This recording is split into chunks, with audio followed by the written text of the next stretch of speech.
जय जोहार संगवारी हो।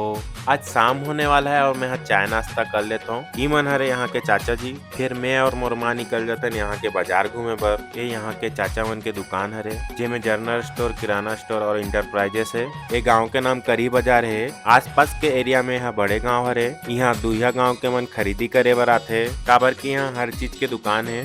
मोर माँ भी कुछ खरीदे बर लग जाते। फिर हमन निकल जाथन सब्जी मार्केट के तरफ। आज हमन यहाँ सब्जी खरीदबो, काबर की हमन कल नागपुर जाने वाला हन। नागपुर बर एक दो सब्जी यहाँ से ले लेथन, फिर यहाँ के सब्जी बाजार आ जाथे। चलो देखथन काका लेथन तेन। सबसे पहली मोर माँ टमाटर छाटथे। यहाँ 10 रुपए किलो टमाटर है। टमाटर खरीदे के बाद हमन गांव वाले भाटा देखथन जेना बटकर के साथ बहुत अच्छा लगथे। फिर हमन हरा मटर ले लेथन। यहाँ से आगे निकले के बाद हमन ला तले वाले मिर्चा दिखथे। ये मिर्चा ला यहाँ मरारीन मिर्चा बोलथे। फिर हमन आगे बढ़थन, थोड़ा बाजार घूमथन। फिर हमन लेथन कुसुम भाजी, एला भी खट्टा में बनाथे।